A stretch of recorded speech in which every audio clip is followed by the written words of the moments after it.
All right, hello everyone. Welcome to another Tuesday night watch talk, another episode. I am Bobby Legs, and I am joined by my co-host. I'm actually sorry, I'm Snobby Yags, and I'm joined by Phil Flanders. How are you, Phil? How are you doing today, man? I'm awesome. I'm awesome. I I'm like your super beret. excited. I've got an extra jaunt in my beret, and I'm prepared to shine the world's brightest spotlight on these contestants. So, if a watch could stand to lose a few millimeters off their thickness, I'm gonna Yeah, point it out. yeah. If there's not enough decoration, I'm gonna point it out. We're we're, Okay, we're gonna we're gonna. There's no holds barred today. We're gonna do it. right. Just as long as you cite your sources and your movements, I think Yeah. we'll do okay. Uh, what do you have on wrist? I have my Gphg laureate, the Moser Perpetual, the OG. Very, very nice, very nice. I got my beret on too. I have this little nub. I don't know, is that a little nub thing? You can see the nub. I think they all have that nub, right? I don't know. Yeah, I think Um, so. yeah. So we're wearing our berets. I am actually wearing a subscriber sent this in. This is the Fears Brunswick. It was one of the nominees, initial nominees for I think it was Petit Aiguille or the challenge. I think it was Petit Aiguille. Didn't make the final cut of six. Kind of disappointed on that. Still a great watch. Looking forward to doing a review on it and having that out shortly. Phil, what do you say we say hello to the chat first, I and think then we'll that's a good go idea. into maybe a little rant or two Maybe a little rant. Yeah, got an before we get opening into rant. our picks. Sure, sure. Um, Pale Horse is here. Hello, Pale Horse. How are you today? Chaz from the Berg. What is up? Wilson, what's going on, my friend? Bill K's here. Nefarian's here. Dan is here. Keith is here. Bruce, what's up, pal? What's going on? Good to hear from you. And see you in the chat. Mr. Time Hill is here. How you doing, sir? AZ Clayton in the house, of course. Joey B, Philly Watch fan is here. Good to see you. B Dev, as always, great supporter of the channel and the chats. Uh, Kevin S is here as well. Sanjay had a big day, right? He had a big day Sanjay the did other have day, a big day. or was it yes? It was yesterday, but yeah, big day. Maybe we'll have some time at the end to talk about that. Maybe we should bring uh, him on if we've got time at the end. I think that's a good idea. Let's see if Sanjay sticks around. Sanjay, we may have to have you on to do a little explaining. Paul's here. How are you, Mr. Cassioke? What is going on? Let us know what you're wearing on wrist too. Dave is here. How are you? Hey, there's Caliber. Ep, what's up, man? How you doing? Mezzanine, what's going on? Thanks for showing up. Div is here. How you doing, sir? Let's see here. Justin is here. Awesome. Thank you. Jeffrey, what is up? Peter, what's going on, my friend? Thank you for coming by. We're gonna have a great episode tonight. Young Excellency is here. Anna Dane tonight for Joey B. That is also one of the nominees, I believe, for the Challenge Award. We're going to get to that. Another watch that I had reviewed recently. I've had a string of reviews lately for some winners of the GPHG. I own one, which is exciting, the Kadoki 2, and some nominees, and getting to see those at firsthand for this year's. It's been really, really fun. Chaz is wearing the Zim 105 UTC. Mezzanine wearing the BB58. I was wearing that pretty much most of the day today. Another Um, GPHD laureate. yeah, that's true. Another one, BB58 as well here for Pale Horse. Uh, Another BB58, the 925 AZ Clayton's wearing. Greg G wearing the Titanium Omega Seamaster. Excellent. Wilson, the question is, did you two already own berets or did you buy them to entertain the masses? I, of course, own the beret. I've had it I, for I, I a own while. berets. I'm a classy guy. Yeah, I like to wear them when I eat croissants. yeah. I like to wear them when I eat croissants as well as eating croissants over my watch box, staring at my watch collection. Every day I do that with my with my beret. Um, let's see here. Zhao is wearing. I thought he said what he was wearing. Zhao, nice to see you. AJ's here. OG Submariner. Excellent, excellent. Oh, Ep is wearing the Longa One Moon Oh, Phase. Wow, very very yeah. nice. I traded out of my FP Octa moon phase because I was planning to get a longer one moon phase, but I haven't gotten. I got out of the FP but I haven't got back into a longer yet. So now, sidetrack. Maso has his Monday night show, right? And he talked about like the 8 top models um, in in Germany's top watchmaker, and it was longer. As he claims, are they are they positioning themselves here? Are they trying to hype up the prices of the Longa?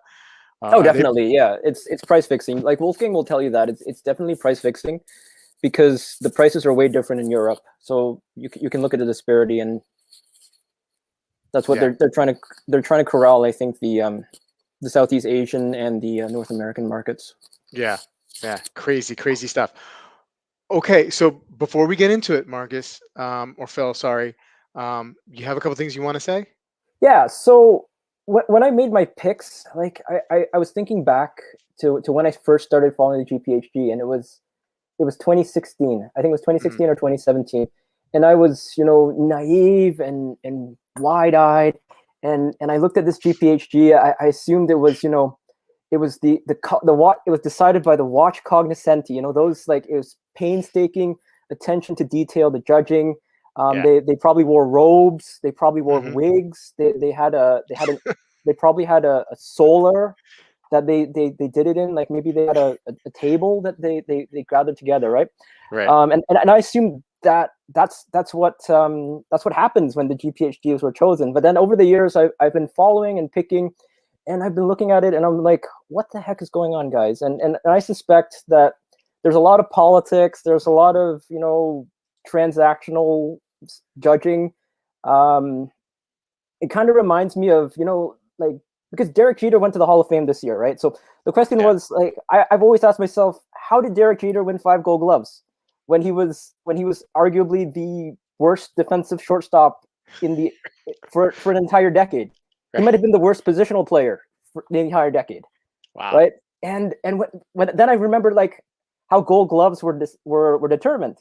Gold Gloves were determined. They would go to the managers and they would say, "Who's your Gold Glove?" And then most of the time, these guys they don't know anything. They don't know Hmm. who the other players, and they were like, "Oh, who's good at shortstop? Jeter." So I guess we might as well give him the Gold Glove. And that's how I think some of these things are being decided. I don't think it's every voter is a watch cognoscenti. You've probably got guys who have you've probably got guys who've um, just basically got a press pass somehow, and they got a vote somehow, and they're just well, they'll pick the biggest name they can recognize. And I Yeah. think so. A lot of my picks are informed by this, as opposed to what is who really deserves it. So that's what I'm going to say. And also, that's how you talk sports without Sanjaying it up. Yeah. Yeah. Okay. Look, I'm glad you brought the Gold Glove thing. This is a pet peeve of mine as well. Before we get into watches, I grew up a huge Eddie Murray fan. Yeah, Eddie Murray from the Baltimore Orioles, first baseman, won 2 Gold Gloves, and then he didn't win any Gold Gloves. You know why? Because Don Mattingly came in the league. And Don Mattingly was not a better positional player or fielder than Eddie Murray. Eddie Murray got gypped. Eddie Murray, one of the best baseball players of all time. Steady Eddie, one of the best switch hitting baseball players of all time.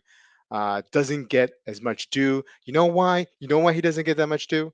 Because he never talked to the press. He stopped talking to the press after his first couple of years, and they just basically gave him no love. So you just triggered me on an Yeah. Eddie Murray rant. If there's Anyway, any Yankees fans in the chat, career UZR was -75, so only Jermaine Dye was worse among position players. And I think defensive run saves was like -152. So by defensive run saved, worst defender in baseball from 2003 to whenever he retired. So there we go. yeah. All right. Enough That's with end rant. enough with the charmed life of Derek Jeter, whether it's deserved or not. Enough with No, no, that. no. So like I mean, at the same time, like don't get me wrong, like he's a first ballot Hall of Famer and all that, Mm, and I think the some of these watches that get picked because of their name recognition, the brands deserve it, right? The brands mhm. have are really high horology brands, but maybe they don't deserve it for this specific watch. I hear you. I hear it's kind of like Scorsese, right? Scorsese, not winning Best Director for his greatest movies of all time, and then winning one for what did he win for recently in the last couple of years? It was almost like it was almost like a lifetime achievement award, right?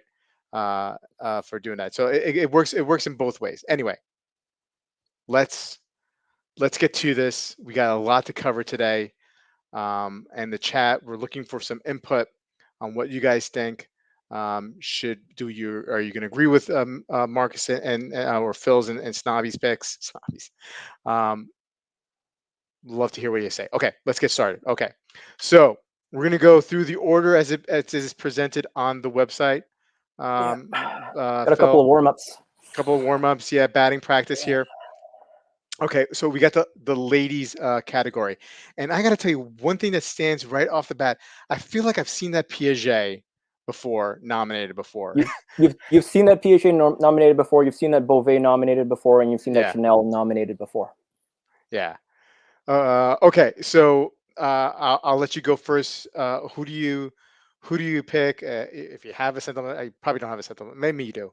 Who do you think is I going to win actually this have one? I just picked it's like so I think for the women's categories they don't mind having repeat winners. If you look back, the Chanel's won like twice for a very similar watch in 2017, 2018. So I just went with the one that I like the most, which actually happens to be a variation of the one that won last year, which is the Beauvais. For me, I think that the Purity dial looks really good. The diamonds are really well set. The asymmetric crown and bow lugs look very elegant on kind of that perfectly concentric circular dial. So for me, I think that's the most refined, that's the most aesthetically pleasing. Hmm. So I'm going to go with that. The Beauvais. I could see an argument for the Chanel as well, but those are kind of my final pick is the Beauvais. Yeah, I think you can't go wrong with picking the Beauvais for sure. But I got to tell you, and I told you guys this last year when we did this exercise. I root for Piaget in these kind of instances here, and I think even though I know I've seen this Piaget before nominated for something, I'm gonna that's gonna be my pick. It's a sentimental pick. I'm gonna have one yes for the women's here, and it's gonna be Pij. I love the is that diamonds, colored diamonds, or sapphires? I don't know what it is. It looks great. I wish Mrs. Legs would wear this, but this is totally not something that she would ever wear. But that's gonna be my pick. Aesthetically, overall, I like the Parmigiani. I mean that's if I was a woman and I was picking any of these watches, I'd go with the Parmigiani, but I think the PHA is going to win this one. Um, yeah, I just like the way it looks. Okay. All right, so no sentimental picks. We just went with what we Yeah. wanted to go with. Yeah. Perfect. Exactly. Okay. Moving on. Another ladies. This is the ladies complication, and I'll kick this one off here. Man, Beauvais is really nailing it here in these first couple of categories here. I think they're doing a great job, and I love the Chopard. I love that. I believe that looks like a mother of pearl there dial. Piaget again here. I normally would go with them again here, but I think I'm not because I picked them for the ladies award. I'm gonna go Beauvais here. This one. This is a very exquisite looking watch. Yeah. Um, just beautifully done. If I was picking a watch for myself out of this category, it'd be the Beauvais, just barely edging out the Chopard. What do you think, Mark? I'm gonna go off book here. I'm gonna take the Van Cleef and Arpels. I think that Wow. you've got the retrograde seconds. You've got the jump hours. I Mm, think it's got the most coherent design language. It's definitely not. It doesn't have the horological chops that the Piaget does, the Chopard, the Beauvais, because it's a very simple complication. But I think it's got the most coherent design language. So I'm gonna pick that one. Okay, breezing by the first couple of categories. We knew that we would. Let's see So what's in the chat though. let's see what's on the chat before we jump into the men's. Yeah. Um, Ep agrees with the PIJ. Uh, if Alman was here, he'd be picking the Parmigiani. You're probably right. Just the same, wearing berets and picking bovets. Marcus is really leaning into character. That's pretty great. That's pretty funny. Sam, how you doing, man? Welcome. The Piaget is pretty cool. The Piaget integrated 69 is interesting. Pale Horse 69. Um, Women's Watch. All of you are sexist pigs. Thanks, Wilson. Keeping it real. Appreciate it, buddy. That show part is nice. Yeah, I like that one too. Right? Maybe I'm still gonna keep my pick. I like the Boxer 1822 Beauvais. I think Yeah. that meant for the group. Uh, Lee Van Cleef and our pals. That's question mark. Okay. Wilson liking the Van Cleef. Chaz floats like a butterfly, stings like a bee. Marcus is batting 1,000. So Chaz Chad is is on board. is on board. Awesome, awesome. Time Hill Beauvais, um, Mr. Cassioc Van Cleef, like the way it's done. Okay, excellent. All right, now let's move on to the meat and potatoes of the GPHG, the men's category. Let me just run through these real quick for you, Phil, before I ask your opinion. We have the Grand Seiko, the White Birch. We have the H. Moser NC, the Hermes H08, the Louis Erard. Very, very interesting and fun watch. MBNF, always a contender. And again, a Piaget. Piaget, they're in every category, it feels like, this year so far. Phil, what are you thinking here? Do you have a sentimental pick or not? Take it away. I I'm I'm gonna go negative here. This is a historically thin field in the Mm, in the men's category. mhm, mhm. Nothing really stands out for me. If so, I'm just gonna go with again trying to read politics, trying to read where it's going. I'm probably gonna take the MBNF as my Mm, final pick, but I'm just gonna say a couple of things here.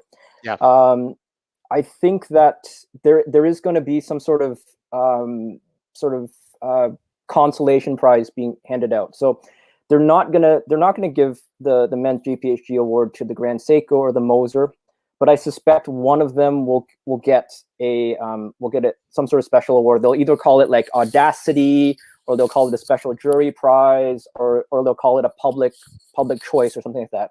Just like when the Chapek Quai de Berge won the public award, and the Cyril Brevet eccentricity won the I think it was they won it at the Audacity Award or something like that, just because they just wouldn't give that award to those watches. So I suspect either the Grand Seiko or the H. Moser will get an additional award, but they will not win the men's category. And I just want to talk a little bit about the Hermes. I think the Hermes overshot. I think they would have had a much better shot at if they'd put themselves into the Petit Aiguille. But they're not going to win this. It's going to come. It's the MBNF is going to take it, just because everyone loves Max Busser, and the Legacy Machine, again, it's a variation of a great watch. And like if you look at last year's winner, like Kari won with the DB with the Van 28, and it wasn't anything spectacular. I thought that it beat out some really spectacular watches, and I thought the field was much deeper last year. So it wouldn't I don't think it's a giant leap to say the MBNF, the Legacy Machine, even though it's an update of an existing watch, is going to take this one. Yeah, I think this may be one of the few categories where you and I will see eye to eye. I think I agree it is a historically weak year for the men's category. I believe the MBNF is the class of this grouping, far and ahead of it all here. Uh, I'll disagree with you on the Hermes. I think if there's anyone that will knock it off of the MBNA's chances, I think it would be the Hermes. Not a sentimental pick by any means, but I wouldn't be surprised. Big year from Yeah, Hermes. I Um, see a lot of people with way worse with way worse taste in watches than me, liking the Hermes, like Paul and Kai. So when a watch gains traction with the unwashed masses, you never know what happens, right? Yeah, yeah. So I'm with you here. I'm with you with the MBNF. Let's see what So the what do you chat think? Do you says. think the Moser's going to win the Audacity though? Like I think that's a reasonable. I think so. Yeah, You know, I guess Marcus. I we'll see. really, yeah. I There's no mean, point. none of the other watches do anything for me, Yeah, to be honest with you. So, Paul's saying I'm going with the Birch for the movement. Now, Paul is a pretty big Grand Seiko fan, so let's but keep that in mind. guys, keep in mind that like the hand engraved platinum version just came up and it didn't win. So what is why is the Birch going to win Yeah. after that one didn't? Nefarian would pick the Piaget. You know, again, sentimentally, I always, root for Piaget, but I just don't see it this year with them. Um, Chaz saying the Hermes PB needs a win. MBNF in this category. Caliber, MBNF. Bongo, MBNF. Nefarian thinks the Hermes gets it. Piercy, Hermes for me, but I like the GS and the Moser. MBNF for the win. Hermes is a killer out of left field. The Moser is my sentimental pick for Chaz. Zhao is saying I would vote for Grand Seiko. Hey Thomas, how you doing? Thanks for joining us. Justin, Mo's dog is good for the play on Apple. Watch Six Toes here. How you doing? Wilson saying, look at Marcus' first name dropping. LOL. MBNF is like Barry Bonds in the 1990s. They don't win that often though. I don't think they've won that often. I'm trying to Um, think. Maybe they've won let's 3 or 4. right, right. Yeah. Dip saying here, Paul sheds a tear of joy for the Hermes. Scroll down here. Anybody else? Nefarian H08 for the win. There's a lot of Hermes love here. Yeah, I think there is, and I think they've surprised people in the last year or so, and got a lot of fanfare. So I think that people are riding that wave. Mr. Casio, how does the GPHG feel about fashion houses with less horological creds stepping in and entering? Are they welcoming or do they snub? Marcus, do you have any thoughts on that? I think they're starting to let them in because again you see Bulgari starting to make Hmm. their way, and they've always given the like the artistic craft, the jewelry, even the women's more often than not to these quote unquote fashion brands. So I think it's just a matter of time. Trickle with a hot take here. Hermes needs to get slapped back into place. Okay, watch, but not even close to the best in this category. Nefarian, that Hermes is just great watch for the price. That has to count for something. So a lot of different takes on Hermes for I don't sure. think it's going to count for anything with the GPHG. Mm. It might count for something at the ASS Awards at the end of the year, but Right. Right. it's not gonna count for the GPHD, I doubt. Are we gonna have to rethink the name of those awards? I don't know. I've We'll already see. started Hope not. workshopping them. We'll see. I'm gonna start Okay. workshopping a couple. We'll Okay. start. I've already started. We're only like what 3 months away. Yeah. Yeah. Yeah. It's plenty of time, but you'd be probably by the end of October, you'd want to Yeah. like nail it down to one or two. Um, okay, let's jump into the next category, men's complication. Let me just run down this list real quick. We have the Audemars Piguet Royal Oak Offshore Self-Winding Flying Tourbillon, the Breitling Premier Duograph B5 with the B15, the Bulgari Octo Roma World Timer, Chanel Chopard Quattro Spirit 25, and MB&F LMX Titanium. I got to tell you, uh, Phil, I am absolutely enamored, and it was one of my favorite releases from Geneva days with the Bulgari Octo Roma World Timer. I know they came out with a stainless steel with the blue dial. People love that blue dial, but this one here with the PVD coating, with the strap, the fabric strap, I am bonkers over it. Now, I don't think by and far it's the most horologically the biggest powerhouse in these current watches listed here in this category. It's definitely my sentimental pick. Yeah. But I'm gonna let you go off on it for a little bit before I give you my pick. I think because I still need to think about this one. I mean, I don't have much to say. I think this is also another pretty weak year for the men's complications. It does get better for the other categories. Like I think that the other categories definitely made me think, but nothing really jumped out at me in terms of when I think high horology complications. I agree with you on the Bulgari. For me, the sentimental pick is probably the Breitling. I thought that that was the best release Breitling release this year, especially like the duograph in the rose gold. So that would be my sentimental pick. I don't think it's going to win, but it's one of those where I'm gonna, when I can't see a clear winner, I'm just gonna think politics, and I'm just gonna take the AP here. AP wins one of these every year, so I think this is probably where they're the best equipped to win. So I'm gonna take the AP here. Okay, I was leaning towards AP here, but you know what? I'm I'm actually I'm actually going to go with your sentimental pick. I don't think the Bulgari is going to win it. It's my sentimental pick though, but I think I'm going to go. If I had to put my money down here, I'm going to go with the Breitling. Again, not like you said, these are not powerhouses orologically here, Yeah.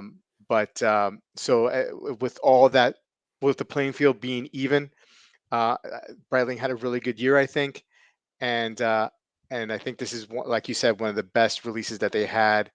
Sure, I think I'm gonna go Breitling on this one. Let's see what the chat says. I'd go Bulgari here. Chopard for Dib. Thomas likes to Chopard. It's Boulevard, Bobby. And he was making fun of me. I kept on saying the Oh Boulevard. man. Yeah, I get the two of them mixed up all the time. Love the Bulgari World Timer. Breitling seems out of place among these. Yeah, Justin, that's a good observation. It does seem a little bit out of place, but anyway, that's my pick. Um, but Kevin's saying it should have been the Breitling Datora. Datora. Okay. I don't love the Datora. It's not as interesting of a complication. It's just a triple calendar with a moon face. It's too thick, and the dial aesthetics are a bit off. I know that everyone likes the salmon, but I think this is hmm much sharper. The rose gold and the black with hmm the applied markers, it looks excellent. I'm with you. Chaz, with Marcus all the way so far, you guys are trending together here. Justin AP should have dropped the Black Panther service category. Oh boy. Oh boy. Uh, Paul Bulgari, the one I'd want to wear the most here for sure. Me too. Unfortunately, that Yeah. doesn't always mean that it's going to win because of politics, etc. Yeah. Caliber going with the MBNF again. I, Uh, I, I thought about going a double MBNF. I don't think it, but I don't think again I don't think the politics lets that happen. yeah, Um, I agree. I agree. Zhao's going AP. yeah. Uh, The field this year is like when you go from the Grubel 4C handwork one to having Breitling, Bulgari, and Chanel yeah, and Chopard duke it out. Um, yeah, it's Peter C with the MBNF. Men's 9, Breitling for me. I saw Nilo there going with a Breitling. Uh, let's scroll down. Where's the tag Mario? Good question. Pac-Man Cassie. Okay, now you guys are getting silly. Okay, so let's keep it going, Phil. What do you think? yeah. And we're gonna go with iconic. Let me run down the Audemars Piguet Royal Oak Jumbo Extra Thin, the Grand Seiko, recreation of the first Grand Seiko, the IWF Big Pilot Watch 43. I know that's a group favorite here. The Tudor Black Bay 58 925, Vacheron Constantine American 1921, and the Zenith Chronomaster Revival. What say you, Phil? So the way I looked at this, I looked at some of them look. There's four that look too pedestrian to me, and that includes one of my sentimental favorites. So I think the IWC Pilot's 43, that's my sentimental favorite. Everyone knows that that's probably going to be my next watch. But I kind of lumped that in with the El Primero, with the Tudor Black Bay, and with the Jumbo. I think they look too pedestrian to win, and they've too many iterations of these four watches have been entered into the iconic category before. I think the Grand Seiko would have had a shot if they did something better with the movement. But so by process of elimination, I think you've got a big house, you've got an interesting dial, you've got a high horology movement. I'm going to take the 1921. Whew, man. So, okay. You took me for a little surprise at that one. But before I get into my pick, the last couple years, my feeling is anytime a Tudor is in the category, chances are the Tudor is going to win. They've been killing it lately, especially with this Black Bay line. I think that ends this year. I don't think I think Tudor will get shut out. So I think although so I too. like the night, I'm sorry. I think so too. Yeah. So although I like the 925, um, it's not a sentimental pick, but I think it gets shut out. So I'm taking that off the board. I'm taking Grand Seiko off the board. I love the idea of it, you see it, but I take Yeah. that off the board. My sentimental pick and my pick, I agree with you. I think it's going to be the American 1921. Exquisite watch, beautiful. Definitely something that I would love to add to my collection one day, right? If it ever comes up. What a great looking watch. Just classy. And Yeah. I think it's gonna win, hands down. Let's see It's a what the spectacular watch. yeah. Let's see what the chat says. VC here. How can we judge the winners if it's rigged? I'm picking what I like the best. LOL 925. 925 is a good looking watch. VC 1921 for Jason. VC is so nice. VC for me. Uh, Peter with the Zenith. Joey B with the VC. Let's go here. Nefarian. VC seems to be the runaway here. If it was like that, it's IWC for Justin. VC. Change my vote to the VC. Chaz still step by step with Marcus here. Yeah, I mean it looks like 1921, 1921, 1921. 1921. I mean, I know there's some other picks in here, but it's mostly 1921. AZ Clayton voted with a purchase, a BB58 925. So although there was some other, other mentions here, it looks like by far the major consensus of the chat and with us is of any category so far has been this Vacheron. At least that's what it looks like to me. Okay, Yeah. moving on to the Tourbillon, RDA, Artemis Piguet, D Bethune, Gerard Perregaux, IWC, Louis Monet. I got to tell you, Marcus, anytime there's a Gerard Perregaux, it's always going to be a sentimental pick. But I think hands down, it's the D Bethune. I think the two tourbillon, the DB kind of two tourbillon, it's just an awesome and beautiful watch. All these are, but that D Bethune is exquisite, man.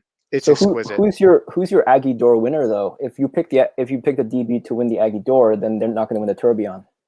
So you have to. So who's your Aggie Door winner? Because then you have to pick a second pick in the category. In this category, Well, I don't know who your Aggie Door winner is. So it could have come from a previous category, but right. if whoever your Aggie Door winner is, you've got to pick a second pick. Gotcha. So who do you? I did not think of that. Yeah. I totally dropped the ball on that one. Because the reason why I ask is because this is the most. This could either be the most compelling category for me or the most boring one. Right. I think the DB is going to win the Aggie Door. So then that's going to open up this category for the other five, right? But I think if the DB doesn't win the Aggie Door, it's going to stomp these five. Okay.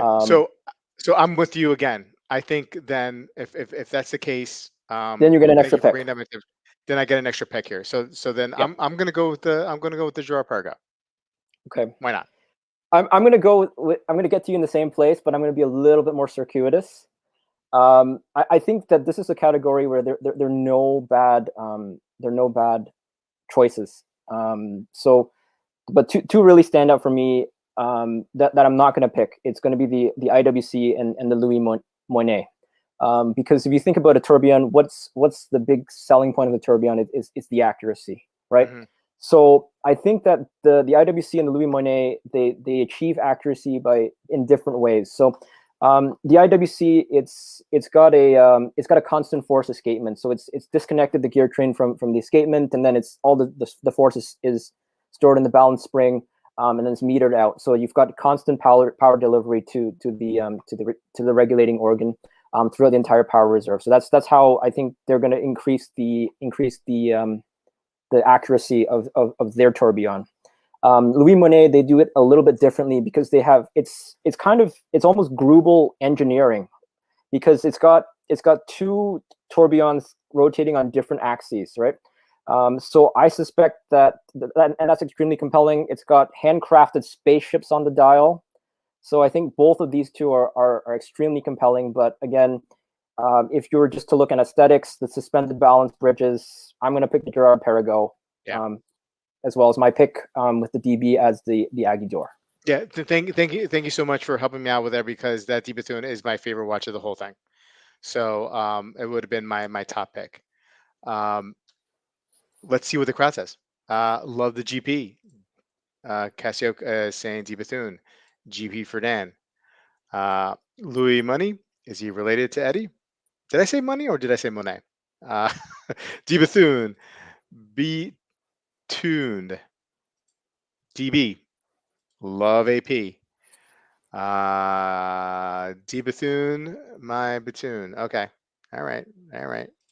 DB gets the Agui Dior. Geo gets this category. GP.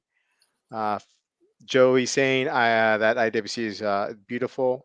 He's sweet watch, but the DB2s, it's DBs to lose. D Bethune looks like to be the popular pick here. IWC. GP. So it's some GP, some IWC, some D Bethune. Looks like this is more. So Chaz breaks away from you here. Chaz was going toe for toe with you, Marcus, No, but he he breaks still away. picks GP. Oh, I that's picked right. That's GP. right. I'm sorry. My bad. Okay. Let's move on. I messed that category up pretty good. Let's do calendar and astronomy. We have the Arnold and Son, the Breitling, Bulgari, Christian Vanderklaw, IWC, and the Konstantin Chakin. Marcus, let us know what you think. So I think this is an extremely competitive category as well, and I'm glad that things got better after the men's and the men's complication. I think these are 6 very deserving finalists, and I think you could make a narrative for each of them to win, and I actually kind of did in my head, because I think this is the one where I changed my picks the most. Mm-hmm. Historically speaking, the calendars have usually done better than the astronomical watches. But I'm going to go off script here, and I'm going to pick the Christian Vanderklaw. And I think if one watch was to unseat the Christian Vanderklaw, it would be the Bulgari Perpetual. Oh, really? Okay. That would be my second pick. But my final pick is the Christian Vanderklaw. It's got the planetarium. It's got an oil painting hand painted onto the dial. Everything is and nobody does astronomical dials better than Christian Vanderklaw. So I'm going to go against the grain, against common expectation. I'm going to go with an astronomical piece in this category here. So the Chalkin is the one that's most interesting to me. I think it's just an aesthetic thing. Yeah. It's just far out. It's a watch that I would just like, if I had endless amount of money. I don't know how much these things cost. I don't know if it's that much or not, It's but not too bad. it's not too bad, right? It's not as much as the Mojave Perpetual, I don't think. Right. I think it's less. This is something like if I had a big collection, like I would get the Minotaur in a second, however, saying that is a sentimental pick for me. You're right. the calendars do very, very well in this category. I think I'm going to go Arnold and Son though with the Luna Magna. Nice. I just love the way it looks. It's just a super beautiful watch, and I like your pick too. And I'm Yeah. glad that you didn't go with a perpetual calendar here. Um, so I think this is going to be a fun one for us to Yeah. see who actually wins this one. I think this category, like whoever it wins, I'm not going to call it a robbery. Maybe the Hmm. Breitling, but like how like we had a lot of quote unquote robberies last year. If any of the 5 watches wins, I'm not going to call it a robbery because in my head I came up with a narrative for all of them, except for the Breitling. Yeah. Let's see what the crowd says. Arnold and Son for Philly watch fan. This is a tough one, Wilson. You're right. Arnold, easy choice for Dan. Nefarian going with the Arnold. Peter C going with the Arnold. Wilson, Arnold's awesome, but I'd buy the IWC. Okay, fair enough. Let's go Bulgari, Curtis says. Absolute stunner. Get to the moon phase, Arnie for me. Forbin, he loves the Vandeclaw. Looks neat next to the monochromatic IWC. Breitling ain't no slouch either. Curtis, did Breitling pay to get in these categories? Maybe. Kevin, maybe, right? Chowkin watch looks like Peppa Pig. It's so silly. Oh man, if you know who Peppa Pig is, it's just okay. That's the life of a guy who has a 4 and a 2-year-old. Let's keep on going here. Time Hill goes with the CVDK, the Christian Von der Claw.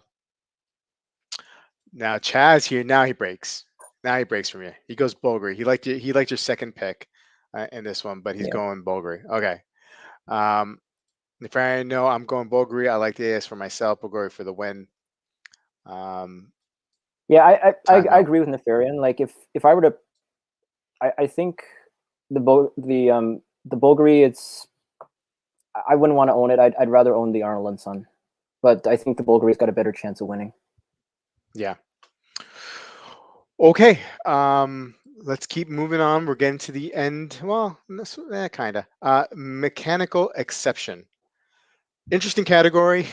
2 pieces here, not watches, Yeah. wristwatches, but you had the Bernhard Lederer, the Christophe Claret, Jacob and Co., the Mickey Ilana, the Piaget, and the Ulysses Nardin. Now, I didn't put too much thought into this one, so I went with my gut, my sentimental pick, and my pick is going to be the Piaget. I love this, the Altoplano. I love this watch. It's so thin. It's awesome. I love it.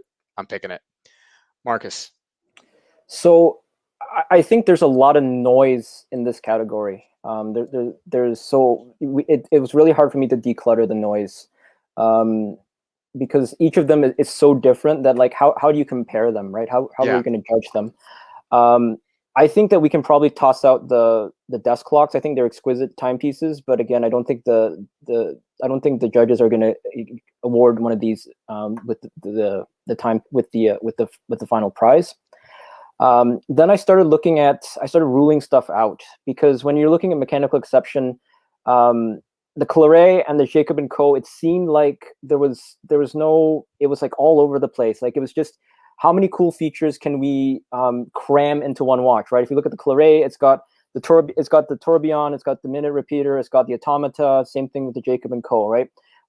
There's no one singular selling point with that. So even though there's a lot of cool stuff in there, I kind of tossed those 2 out as well.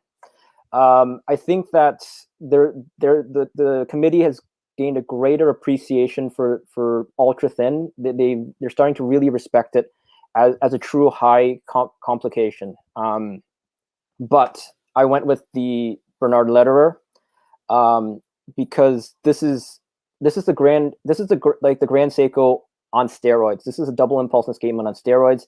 They added a double remontoire. They added double gear trains, so it takes even more inertia off of the regulating organ. So there's like almost zero inertia in this movement. The way I looked at it was, this is a mechanical exception.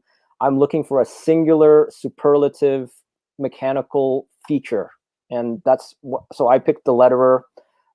With I think that if anything is going to give it a run for its money, it's going to be the Piaget, but I'm going to take the letterer. Okay, fair enough. Nefarian loves the Piaget. Dan, none of these. Is it thinner than the strap? Yes. Yeah, I Good think it case. is, right? Yeah, Yeah. yeah. Yeah, that Piaget is paper thin in person. Love to see the Piaget in person. You have to see these in action. This Christophe Colorado has it all. Oh, it does. But that's what I'm saying. It's just you're cramming too much stuff right into it. Cassioc wants to see the letter for some more. Piaget. Haven't we seen a Godfather before? It's a rerun. Letterer for a Guillador. Okay. I think if something we're going to unseat the de Bethune, potentially. Okay. Wow, these watches are way more above our scope of understanding. Mine too, Sanjay. So I go with the prettiest. No inertia, so it could be called inert. Piaget for me. I picked Piaget, but Marcus could be right on the leather. Piaget. It's Godfather. It's Godfather too. Yeah, that is the sequel. Time Hill goes with the letter. And Kevin S. should have included the Hodegi travel clock. Clear winner. Very, I don't know. very Would true. it have won the challenge category? I bet if they had entered into the challenge category, I think they would have won. But we'll get to that. We'll get to that. We'll Okay. get to that. Chronograph. We got the Angelus, the Breitling, IWC, Louis Aurard, Tudor, and the Zenith Chronomaster Sport. What say you, Marcus? Uninspiring across the board. Mm-hmm. It's so Mm-hmm. uninspiring Mm-hmm. that I'm going to actually pick a watch that I spent probably a full 10 minutes railing against. So none of these, like the Louis Monet Vesuvio should have won this category. It should have stomped every single watch in every single one of these 6 finalists. So I'm going to go with politics, and I'm going to say the Zenith is going to win. It's got the name recognition, and the voters will want to seem to be in the know, so that's why they're going to pick the enthusiast watch. They've got the narrative of the Daytona Killer. I'm going to pick the Zenith, and in a snore fest. Yeah, yeah. I was thinking Zenith. Tudor is out because I don't think Tudor is going to win anything this year. Snorefest it is. So as I agree, I'm uninspired, so I'm going to go with the Louis Aurard. That's going to be my pick. Cool. Yeah. Are they going to give Silberstein 2 GPHG awards though? That's the question. They'll give him 1. I wonder whether they'll give him 2. Well, we'll see. We'll see. Yeah. I mean, this one I kind of just throwing my hands up in the air, Yeah. because I think at the end of the day, you're right, Marcus. Zenith is going to win this one. But I'm trying to separate myself a little bit from you and just going for a wild, wild pick here. Zenith for the win. Zenith for the win. I agree on an underwhelming assortment. Angelus for caliber. I like the Breitling Pistachio. I like the Breitling Pistachio too. I just don't think it's anything special, really. Yeah. Zenith with IWC as a close second, but a weak Yeah. lineup for sure. Okay.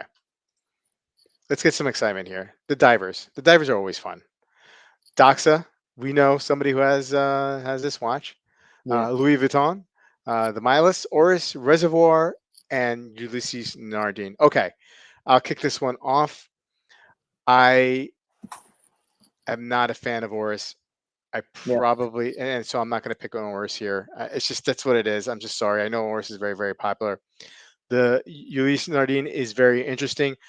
My sentimental pick, I'll give you that first because it's still going to be a game time decision here, is the Reservoir. I just love what Reservoir does with the retrograde minutes to jump hour. I love their power reserve and how they do the power reserve. I think the Doxa wins this one though. Yeah. I really, really do. I agree with you. Yeah. Go ahead. I think that this is where like the committee starts to lose energy and they like go to sleep and they mail it in and they just want the watch that looks closest to a dive watch. So, and that's Doxa. It's got interesting materials, it's got an interesting look, but it's at the same time it looks like a diver. The Louis Vuitton, the Reservoir, they do not. The Milas is a Snorefest. The Oris is a Snorefest. My sentimental favorite, I love the Ulysse Nardin. If I were to pick one watch from this to own, I'd pick the Ulysse Nardin. But the fact is, the skeletonized dial on a diver doesn't do it any favors. So I'm going to take the watch that looks most like a dive watch and go with the Doxa as well, Rob. Yeah, agreed. Bubba's, are you tracking these? Yeah, we'll do the recap. We'll get it. We got plenty of time. I think Bobby Legs won last year, so I did get lucky, I think, with a couple picks. I kept on picking tutors, or I picked tutor. You picked tutors and Piagets. Yeah. Aquas for the win. Doxa. All of these are incredibly different. That's correct. I'll give you that. No conventional divers in any conventional category. I'm a Doxa man, but the Reservoir is kind of cool. I like Reservoir. I just like them a lot. Doxa. Yeah. Timepieces. He's diver in the streets. Doxa with a carbon case. I'm going with Bob on this one.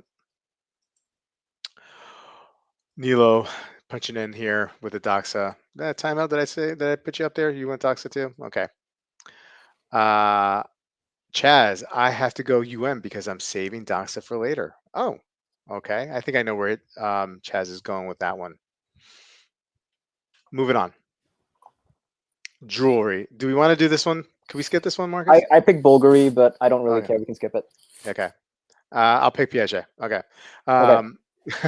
Artistic crafts. Okay. So I'm a big fan of birds on watches. I don't know. I just like the Jacques Hedreau when they do it. So I'm going to go Hermes. What say you here, Marcus? I'm absolutely going to go Hermes as well. So let me say that the Louis Vuitton, the MBNF, the Voutilainen, and the Anderson Genève, they are vastly superior watches, okay, horologically speaking. Yeah. But this is not horological crafts. This is artistic crafts. And actually, probably the two watches that are most likely to win are those that actually have artistic crafts. So and have the least horological significance. So it's the two most compelling artistic crafts are the Hermes and the Bulgari, because the Bulgari's got it's got peacock feather, it's got marquetry. So marquetry, for those of you who don't know, take little panels of different tinted wood and create the thing, and then they put peacock feathers there.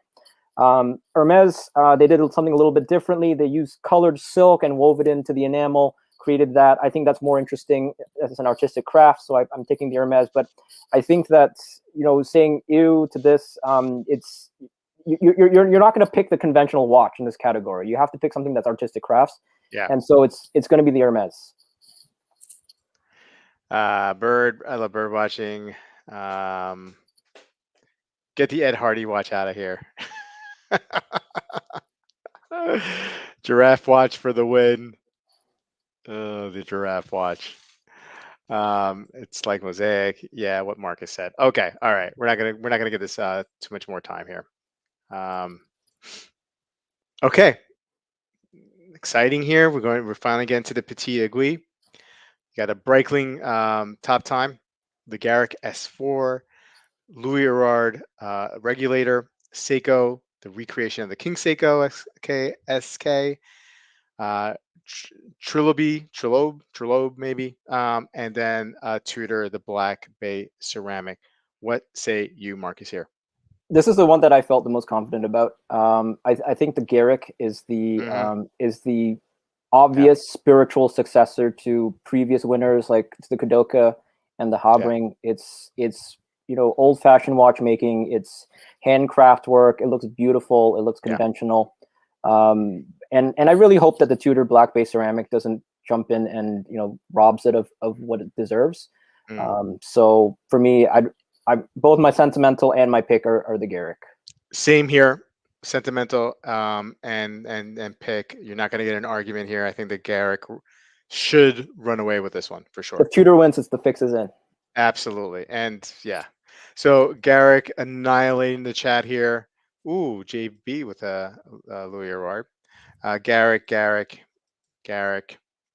Um, I can't believe I missed this. Garrick. Who the hell suggested these? Garrick. Garrick. Garrick. I'm thinking I have to agree with Garrick. Yeah. Yeah. Okay. Watch. It's probably going to be the Breitling that wins. It would have had a, like, if Hermes was there, it would have had a hard time, I think. Yeah. Yeah. True. Yeah. The challenge, the final category this evening. Wow, we did this in an hour. This is great. Anardame, the Siga design, Doxa, the Forlarn, Marie, Messina Lab, and Oris. So this is an interesting one, right? Um, I had a little trouble picking this, and I'm gonna go with the Anardane here. And the only reason why I'm going with the Anardane, well, one of the reasons why I'm going with the Anardane is actually it's the only one I've had in hand. So that kind of influences me a little bit. It's probably not a great way to judge a pick because a lot of these watches I haven't seen in the person. But that dial, the enamel dial on the Anodame is just lights out. And for what you pay for it, it's a lot of watch. Um, it's a sentimental pick, and it's probably clouding my final pick. Like I probably should be a little smart about this, but this is my gut. I'm going with the Anordane. This is where Chaz is going to get angry at me. This is where Chaz is going to get angry at me. So for me, like the Furlan, the Messina, the Doxa, these are derivative vanilla shitters, chronographs that I wouldn't touch with a 10-foot pole, so I threw those out. Siga design, kind of cool, but I don't think it's going to win. The Enordane is going to be my sentimental pick, but I think that this is where there's going to be a political robbery, and I think the Oris is going to win this category. Wow. Yikes. I mean, you're probably right. You're probably right. Um, the Oris is the one that I least want to win in this one. Yeah. I just think it's just way beyond me. I mean, I know people like the cotton candy. I know I like people like this watch, but Yeah. man, this is a tough one. This is a tough one. If they win, then what can I tell you? I mean, Anodane will get robbed because I think Anodane is a heck of a watch and a heck of a brand. And you know, Teddy just did a video on them too. So Yeah. they're going to be I even more hope the popular. Enordane wins. I'm going to root for the Enordane, even though I picked against it. Yeah. I think it should. Doxa for me, but I think Marcus is right on the Oris. Siga looks cool, most interesting. Oris will win. Yeah, exactly. It's because the way Coes will be pitching it. Yeah. Nefarian, Messina, but that Oris is a cool watch too. Oris for Bongo Nutty. Dib always rooting for Seiko, but I think this is the previous category. Sorry, Yeah. Dib. Yeah. So we know who we're Dibithune for us for the big prize, right? Yeah. I think that was a no-brainer. Great watch. You seem to be uninspired by this year's picks, and No, probably rightfully so. I really liked the Tourbillon category. I found the calendar category to be interesting, and definitely there were some really good pieces in mechanical exceptions. So I think it's a thinner field this year, but there were some interesting categories, but there were also kind of a bunch of stinkers too. Yeah. More stinkers than the last couple of years for sure. Yeah, because if you look at last year's men's complication, that was a mutant Shark Tank of like it was a tooth and nails. Everyone was going tooth and nails there. Yeah.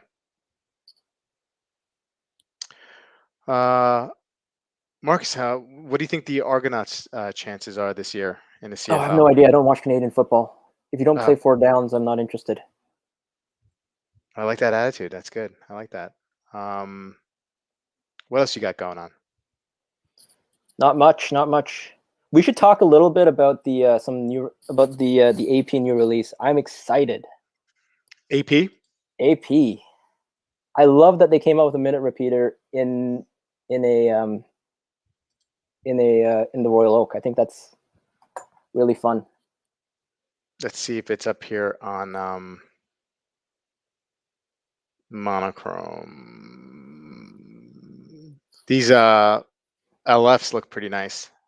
Yeah, the LFs look really nice too. Like, I think if you're thinking about paying over list for a Jorn Chronomat Souverain or getting one of those LFs, get the LF, guys. Get the LF. Let me see here. These guys right here. Yeah, I don't talk Wow. about this enough, but Wow. I love minute repeaters. I think that I always talk about how the Grubel double tourbillon technique is one of it's a little bit of my is my goat, like greatest watch of all time. But it's not really like I have like a trinity of goats. It's kind of like, you know, hockey. It's like Gretzky or and Howe, right? You make that argument, and for me, I have three watches that I think are the greatest watches of all time. Two of them are repeaters, so I love to see that. I love that AP. I love the Royal Oak, and I love that they put a minute repeater into the Royal Oak. So I got really excited. They look like they put a lot of R&D into it. They made sure that whenever the quarters is 0, they shortened the time span, so that it's a much more audibly pleasing sound. Yeah. And then they also did a heck of a lot of tech and all that with the internal acoustics. And I love that they did it in polished grade 5 titanium, because the best minute repeater I've heard is the JLC Master Minute Repeater. Like, if you're talking about just like for noise, it's the titanium JLC Master Minute Repeater. So I'm just excited that they put this into the Royal Oak. I'd be interested to hear it. I probably won't, but won't get a chance to. But yeah, I wish we had a little bit more time to go over this and go for that. Got a pretty good question from the chat. I think it was Curtis. He asked, and referring to all the watches that are nominated for Gphg, if you had the money, which one would you buy? You mean if I had unlimited money, or if I have my own money? Well, I think he just said if you had the money, which one would you buy? It would be the out DB. of all the watches, which one would you actually buy? It would be the DB. Yeah, I think it was my favorite. It was my favorite watch for sure. Yeah. There were a couple other ones, but I mean, I'm a sucker for that. I know this is crazy. I know I'm a sucker for that Altoplano, that Piaget. I think that would be such a cool watch if I had unlimited resources, right? Not that that's a really expensive watch, but if I had unlimited resources and I could have multiple watches in my collection, like, I would love to add something like that. I'd be afraid to wear it, because I feel like I could break it really easily. But it's such a cool, neat little watch. But that DB is just lights out, man. Lights out. So we have a category for our end of year awards. I think so. It started off as the Longa One perpetual calendar, was where we would pick a watch with unlimited funds, right? Right. So it started off as, for me, it started off the leader in the clubhouse with the Longa One perpetual calendar. Then it was displaced by the DB, though I think I'm going to go into it in more detail at the award ceremony. But I think this AP minute repeater. Wow. Yeah. Wow. That's okay. For me, that's really interesting. Yeah. For me, minute repeaters trumps tourbillon. I remember this interview with Pierre Halimi. So, like, you know how, like, Francois Paul, like, Jorn he's like not very media friendly. So they've got a nice face on the Jorn. So he was giving an interview, and he was talking about the tourbillon souverain versus the minute repeater. Hmm. And he was saying, you know what, we give up money, we give up profit by making minute repeaters, because the minute repeaters cost twice as much as the tourbillon souverain, but it takes an expert Journe watchmaker 3 times the time to finish a minute repeater. So in terms of handcrafting and all that, minute repeaters will always trump the tourbillon. So the two other watches for me are minute repeaters, right? The greatest watches of all time. It's the Dufour Grand and Petit Sonnerie and the Voutilainen, the Tantalor decimal repeater. Those are the 2 plus the Grubel double tourbillon technique. Those are my 3 Trinity greatest watches of all time kind of thing. Yeah.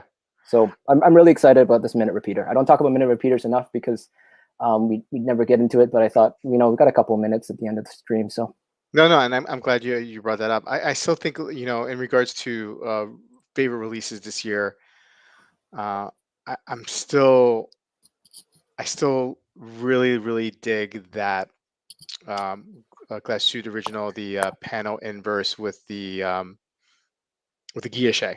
I'm not a big panel inverse guy, but the Gphg on that watch, it's platinum. It's a platinum watch. It's $56,000 watch.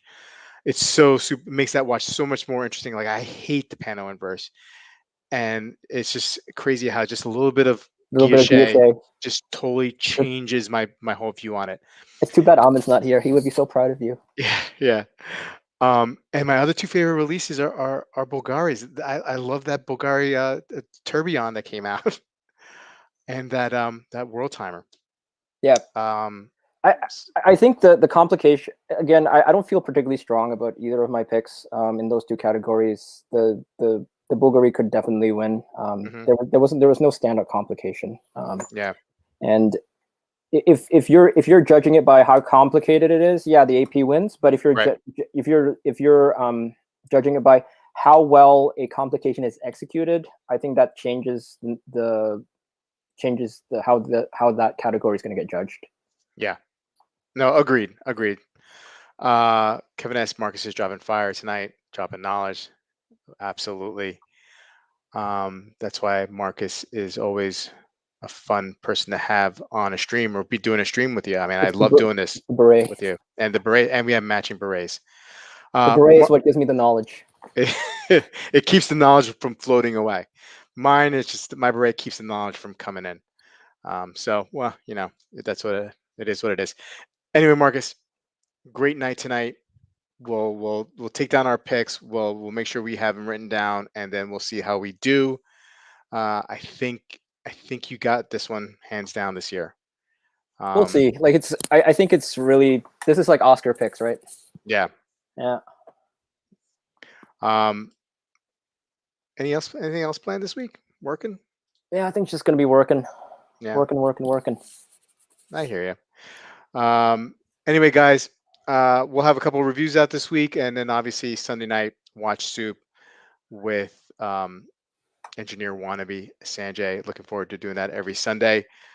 Sanjay with the new white birch. Oh, Sanjay, you know what? I know he'll probably talk about it more on a Saturday stream, but I'll bring it up on Watch Soup and try to get the condensed play-by-play version of what happened there, because anytime Sanjay goes into an AD, something always happens, and it's always things are always moving. Things are always moving, man. He is a pro flipper. Yeah. I'm envious. Guys, thanks for participating in chat tonight. Great chat. Great picks on the chat. And we'll see you guys next Tuesday. Thanks, guys. Night.